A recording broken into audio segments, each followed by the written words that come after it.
Hello friends, ये है item diesel.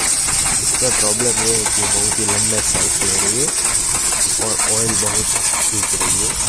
तो इसमें बैक कंप्रेशन बहुत ही ज़्यादा है, जैसे कि आप देख सकते हैं, बहुत ही ज़्यादा है। इसमें लगभग पिस्टन की रेंज दिख रही है। ऑयल गेज में भी आपको बता रहा हूँ इतना सारा बैक कंप्रेशन और बहुत ही ज़्यादा है।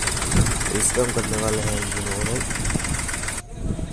देखते हैं अब इसकी टाइमिंग में कुछ खास है नहीं। बैलेंसर शाफ्ट के दो डॉट के सामने वो क्रैंक वाला एक कलर कोड आता है।